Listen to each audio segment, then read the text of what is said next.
All right, let's get into this. Welcome to Hardcore Enduro, where it's all about getting out, riding the hard stuff. I'm George, the guy behind the bars and the voice behind the mic. And here she is, Trixie 2.0.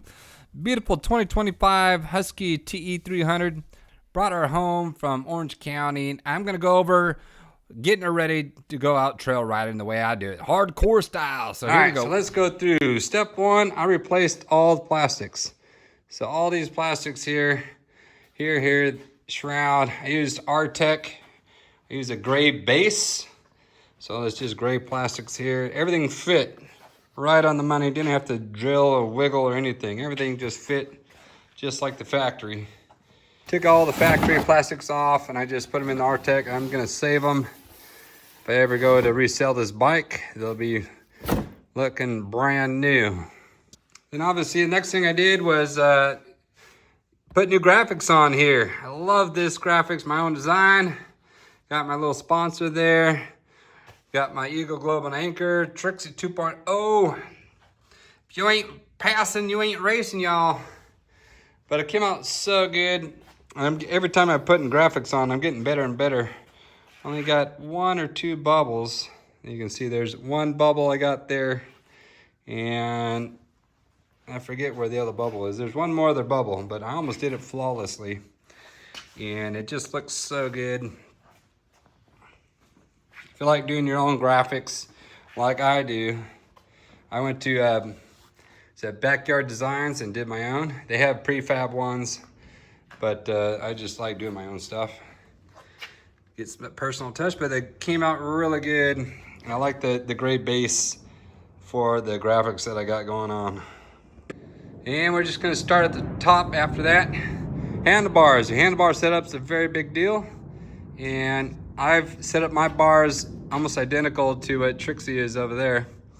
And what I do is I put dual start and stops. This is the factory start and stop there, which looks almost identical to the one I got on Amazon for like $7. So, although factory, they come with the stop on top and the start on the bottom. I don't know why that is, but I flip it so it starts on top. And I just wired them down here, linked them together, pretty easy. The other thing I do, and I've done it now for a couple of rides, is I flip my throttle cam housing upside down. So if the bike loops out, it's not landing on that. I've seen a lot of bikes with people breaking off their throttle cable housing there, and then they're up a creek without a paddle. Next thing I do is I just bought these little blocks. They're just handlebar. I think they're mounts of some kind. I'm not mounting on them. I'm just using them as like a safety block. So if the bike does go over backwards, go on, focus in there, buddy. If the bike does go over backwards, bam, it hits that and it saves from crushing everything else. So I'll hit that first, and I put that on both sides. It works really well. Coming in, this is the map switch that if you guys have these bikes, you know what it's all about. You got a white and a green map for different performance settings. This came with lock-on grips, which I love lock-on grips. I would never go back to non-lock-on grips. Then I got my little buddy toe strap, which I've used several times. Even Trixie's last ride over there, he broke down on me, girl. I had to use a buddy toe strap, and next video I'll talk about that. But she's done for now. I gotta figure out the problem, but I'll do that later. And then I offset, so I have all this junk here, right? And I always put my clutch and my brake lever in as far as I can go. So they're far in. See how the handlebar is the first thing it hits, and then it got a bug in my face. Get on my face, man. All right, so this is pretty far in.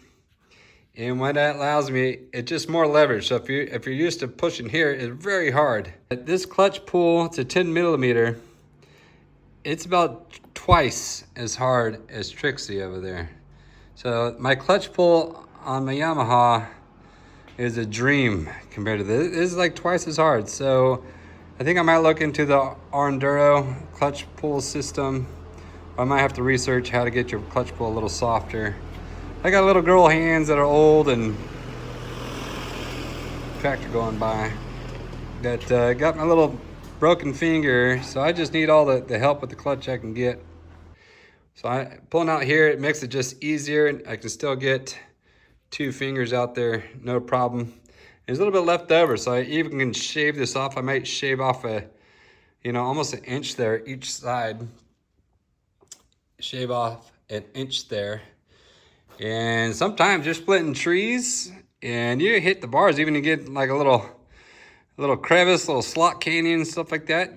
That clearance, that inch clearance on each side might come in handy, so I might shave that off.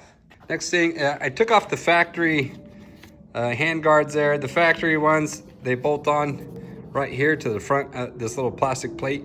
It holds on your clutch, and the same thing, little plastic plate that holds on your brake lever. The factory ones just bolt on straight to that, which I like. I don't do the full wraps anymore. You can check out my video why I don't like the full wrap. I like the little flag ones. The factory ones are much stiffer and harder. They don't wiggle like this wiggles all kinds. And I like it being independent of the clutch lever and the brake. I'm not a pro and I crash and fall all the time, so I like when I hit that it's not damaging this. If this is really hard, I don't want this plastic piece to break and then it mess up with how my clutch lever is hanging on there. So I just like this flimsy and floppy, it's loose. It really is just deflecting some roost and stuff like that. It really not protecting. I wear full gauntlet gloves on my little girl hands, and that is the protection I like. So I got these little flimsy Cherokee hand guards. I got them in white, but they come in different colors. Might try gray or red or something else later on. Really not that big a deal. They're not too expensive either, which is what I like. All right, now the centerpiece of the whole handlebar setup, which I like, is my handlebar bag, which I'm naming this the Trixie mount. And I should do a little in-depth video of how I make the Trixie mounts. It's just fantastic.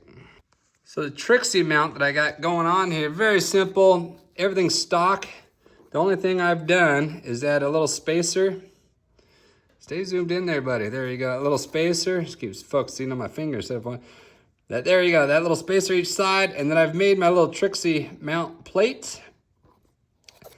And all it is a flat plate that you screw on here on each side, just in the back.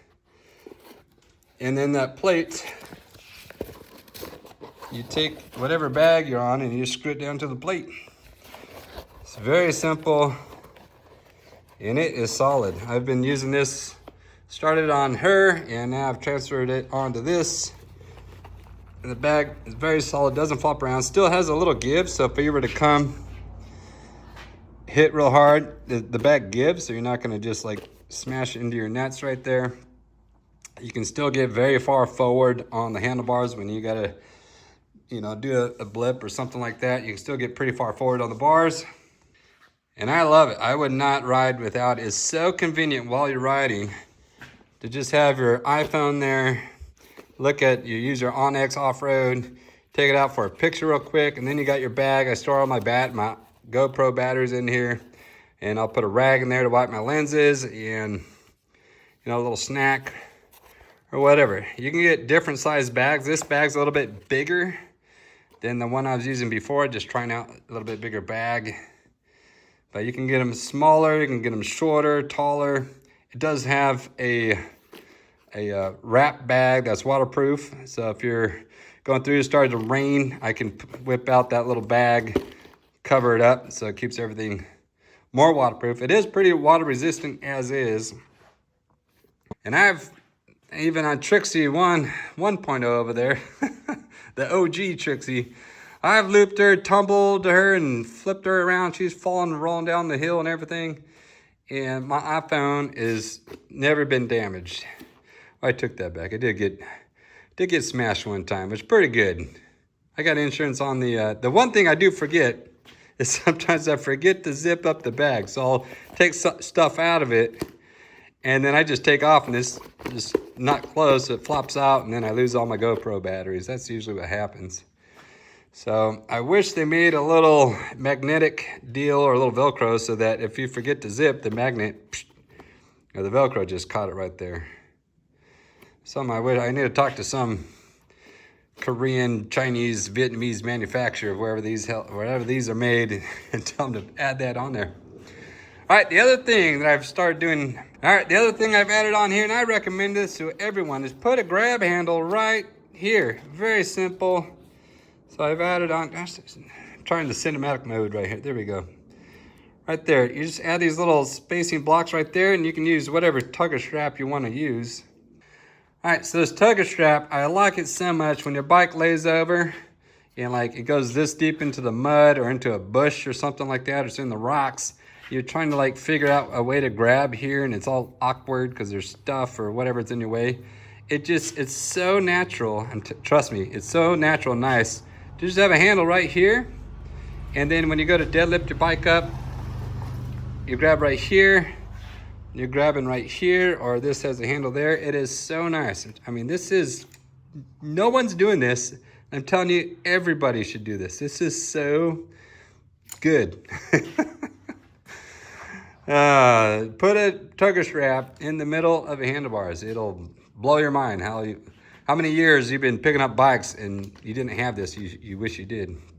I forgot to mention before I move on from the handlebars, since I put this cam upside down, I get to reroute the cables. Originally the cables come in front of the bars and they come up like this, right in your way, and then it goes on top, which I don't like how comes from the factory routed. So now you put underneath, you got extra room, you can route them underneath through here, and it just keeps it out of the way. Like there's no cables there.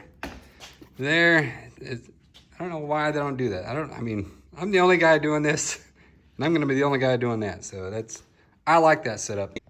All right, these aren't a must, but they are pretty nice. These little cargo strap, little hooks here. You can put them there.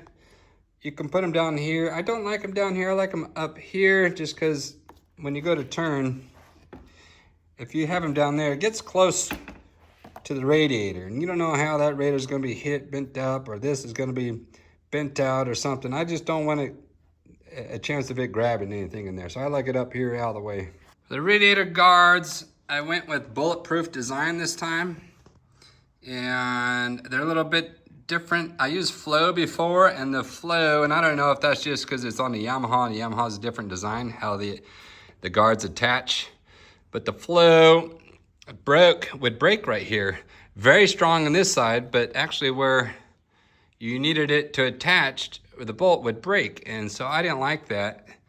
And so I said, the heck with that. I'm gonna go with bulletproof design. So we'll see how these do. Pretty easy. One thing I'd say, nothing had to wiggle or it was hard to get in. Everything just fit just like factory. I took the factory stuff out, put this stuff in, and everything went smooth. So I was really happy with that. And it looks good. I was thinking about going red, but I went black. All right, next thing I did was change out the seat. The original factory seat is pretty nice. It's sitting right over there. And I just didn't get a wrap. I just bought a whole new seat from Guts. And very grabby. And it's got these extra ridges. So it's a very grabby seat, and everything fit like factory. So I was pretty happy with that. One thing I've noticed, well, I'll have to see. The bike's brand new, so I'll see how much it breaks in. I don't have it shaved. Now I was looking at Billy Bolt's bike, and Billy Bolt has his shaved about right there. So it probably comes down about right there and comes up. So we'll see if I do that in the future. But I'm really happy with how the Guts seat is fit on there. It looks pretty good. And then these bikes come with the, I have a Yamaha, we don't have this, so, but the Husky, the KTM models, they got this little grab handle here, which is very nice, very handy. But I still like having a rear Tugger strap. You never know how you got to pick up your bike. So the more options to get it picked up, you know, the better it is. Just give me more options. I like that. So if I need to pick it up here, or if I need to really tug hard, I can pull here. So I like having that. And then I keep it just as tight as, I don't have gloves on, but when I have gloves on, it's about just that tight, you know. You don't need it extra sloppy or anything like that. I do have a Tugger strap as well in the front. I went with giant loop, and it just wraps around your forks there. People driving by, trying to get a video here. But pretty easy. Like I said, just more options of how to grab the bike, the better. I mean, it's no weight at all. It's out of the way, it's not gonna snag on anything. Might as well have it on there. I got Tugger strap here, and then I got the handlebar Tugger strap here. It just, I mean, this is genius. Put this on your bike, you're gonna be happy. All right, moving down here. Put an electric fan from Trail Tech on there. It is hot, you see it's 96 degrees. It feels hotter than that, and I'm just sweating my balls off right now, but got the fan, very factory setup, very easy. You can watch another video how to set that up. It's pretty easy, and it works pretty good. I got it set at 200 degrees, and we'll see how that does out in the field when it starts getting hot and see how she performs. Next thing I did was replace the clutch cover here. I just went with Henson, and looks pretty. I wish I could get my own logo on here. I've seen guys do that. Be pretty badass to get a hardcore enduro logo here. Maybe I can custom do that if I call up like Bulletproof Design, or there's some other companies that I could probably call and do that. That'd be pretty sweet. Agree, the water pump here, the factory pump is a lot smaller. You'll see it, boys, in here. It's about 20% bigger than the factory. Pretty cool, I do like it. It does, like the housing is bigger, like the impeller inside is bigger than the factory. And it's protected here. I don't think I need to add any more protection, but you never know. Maybe I could get like a little plate or something here, or maybe weld on a little bit extra to the bash plate here, just so you don't need to hit a rock right there, you know, bam. My buddy Cole Clarkson, he got his hit, boom, took him out of the race on, I think it was Tough Like Roar or something like that. So I was thinking if I could maybe make my own plate. Doesn't need to be much. Just something, maybe like here, just weld on plate here, like that, just like that. Boom. Coming back, just the frame guards. Took off the factory blue ones and put these ones on just to match with the rest of the bike. Looks pretty good. All right, the big controversy. What do you do for your exhaust pipe? Do you go just with the pipe guard, no pipe guard, or the full basher? And I do a lot of bashing around, a lot of hitting rocks. And I said, well, I'm gonna start off heavy duty. Got a full bash plate here from Motos. We'll see how it does. I like the quality. It's very solid, very well built. The welds, everything looks good. It's using, I think that's 3/16 of an inch aluminum there, so pretty heavy. I mean, the aluminum's not heavy, just heavy duty, that's what I'm saying. And it goes all the way back. They give you a linkage guard with the kit, and I really like that. It's pretty smooth all the way back. Now, bash plate, if you guys don't know, bash plate doesn't hang on the pipe at all. Apologize for the dang jet going overhead right now. Oh my goodness, that jet was like trolling, took forever to get by. All right, so the bash plate actually connects a bunch of bolts here onto the frame itself, so it doesn't ever actually hit the pipe. So I like that. It's pretty heavy duty, and all the comments I've seen is that you just put this on, you don't worry about your pipe ever. All right, one thing that people are commenting about the bash plate is you do get some dirt and mud built up right here. They have all these holes cut out, but you can imagine you get some dirt clods in there and some weeds, that's not big enough. So I was thinking we'll play around, maybe if that becomes a big issue, I could always cut these out a little bit bigger. I think this plate is still pretty dang strong. Make these a little bit bigger and help that dirt and stuff get on through. We'll see when it comes to that.